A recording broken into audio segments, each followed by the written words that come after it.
Hello good morning. मैं से doctor Aryan और आज हम डिस्कस करेंगे इमरजेंसी मेडिसिन के सब important question. 25-year-old male was rushed to the nearby hospital after 2 days of mountain climbing with a complaint of unexplained cough, vomiting, dizziness, and shortness of breath.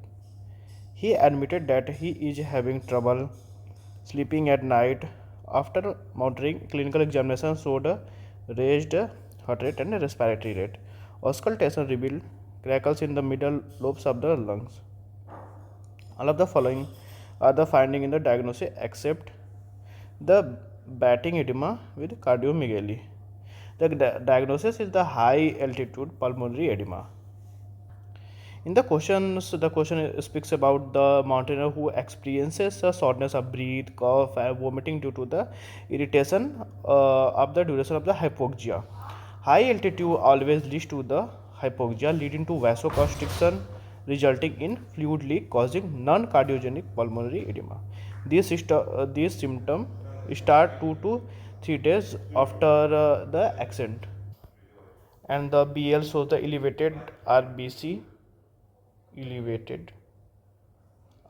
and proteins indicating damaged pulmonary vessels integrity. All of the following findings are seen in HAPE except the batting edema with cardiomegaly or the non-cardiogenic edema. Next question. Refractive hypoxia is seen in which phase of ARDS? Exudative phase, transitive phase, proliferative phase, and fibrotic phase. Refractive hypoxia is a decreased PO2 and increased PCO2. Decreased PO2 and increased PCO2 is a part of the exudative phase. And the 0 to 7 day respiratory distress start within the 12 to 36 hours of the trigger onset, and the intrapulmonary stunting blood is getting the wasted in the lungs area due to the alveolar collapse or endothelial injury. Increase in work of breathing, decrease PO and increase PCO2 is the refractive hypoxia. Dead space increase. Type 2 respiratory failure is seen. Respiratory acidosis is seen. So the answer is the exudative phase. Next question. All of the following are feature of ARDS except high protein pulmonary edema. A CP angle is normal. Elevated hydrostatic pressure, exudate pulmonary edema. Here the answer is the elevated hydrostatic pressure. Elevated hydrostatic pressure is seen in the congestive heart failure and not in ARDS. Congestive heart failure, not in the ARDS. In ARDS, the inflammatory mediated activates the endothelial and the epithelial cells, leading to the increased permeability of the alveolar capillary barriers. These allow protein-rich fluid, inflammatory cells, and debris to the leak into the alveoli, forming the exudative edema. Exudative edema. The disruption of the alveolar capillary barrier by inflammatory mediators permits leakage of protein-rich fluid in the alveoli. This occurs due to the increased permeability of endothelial and epithelial cells, allowing proteins such as the albumin to escape into the air space.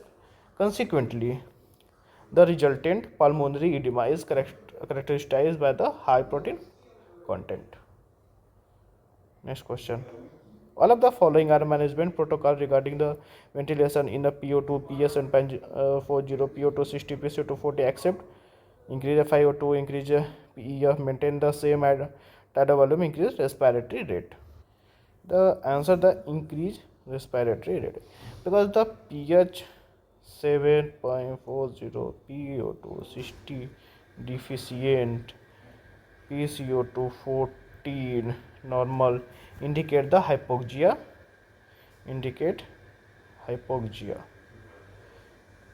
Here the increase FiO2I increase PEP recruitment is better, since pH and PCO2 are normal. Increase respiratory rate has nothing to do with the management, as increase RR or respiratory rate is done to drive out the CO2. CO2, which is used in the treatment of respiratory acidosis. Treatment of respiratory acidosis. Next question.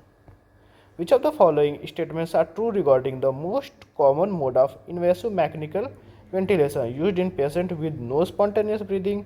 Hypoventilation is one of its side effects. The breathing is synchronized, helps in the weaning of the patient from ventilators. The answer is the used in patient with no spontaneous breathing. Because the most common mode of invasive mechanical ventilation is associated controlled mechanical ventilation. Associated controlled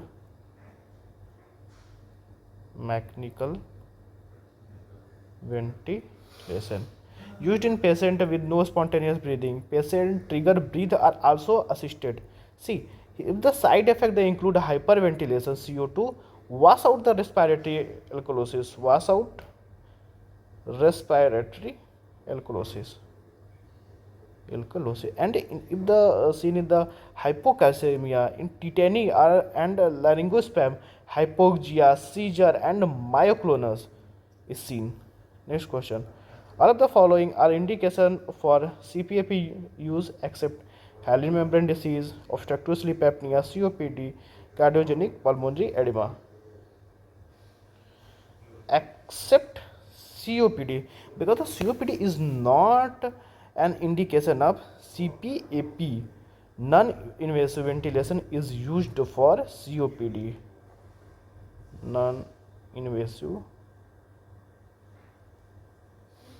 ventilation is used for COPD. And here the hyaline membrane disease, obstructive sleep apnea, cardiogenic pulmonary edema, all are the indication for CPAP, not the COPD. For COPD, what we can use? Non-invasive ventilation. Next question. Which of the following snake is responsible for affecting the presynaptic transmission of release of acetylcholine? This question repeat many times in every exam. We can see this type of question. One picture gives the like the crab or Russell viper, hub-nose viper, anything, and ask the which toxin, neurogenic toxin or muscular toxin, like this question. So please look this type of question. Here the answer is the crab, because crab is a neurotoxin, mainly affect the presynaptic. Here the here ask the question presynaptic membrane. If the presynaptic membrane, the neurotoxic center affect here the poison affect neurotoxic. Correct is the mainly affect the presynaptic membrane, that is release of ACH. Release क्या करता है? ACH at the neuromuscular junction is affected. Neuromuscular junction is affected. And in cobra is also neurotoxic but affect postsynaptic. Here ask the question what? Presynaptic. Cobra also the neurotoxic but affect the postsynaptic, not the presynaptic.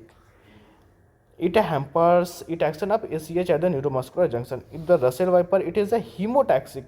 Russell viper hemotoxic. Russell viper is a hemotoxic and cause the AKI, acute kidney injury, acute tubercular necrosis, and uremia is causes. And the hub-nose viper, this is also the hemotoxic and causes acute kidney injury or acute tubercular necrosis and uremia. See, cobra is also the neurotoxic, but is the main here the presynaptic affect the crab, but cobra is also neurotoxic, but is the affected the postsynaptic transmission. Cobra neurotoxic, postsynaptic, crab also neurotoxic but presynaptic, and Russell viper hemotoxic, hub-nose viper hemotoxic. Both are caused the uremia.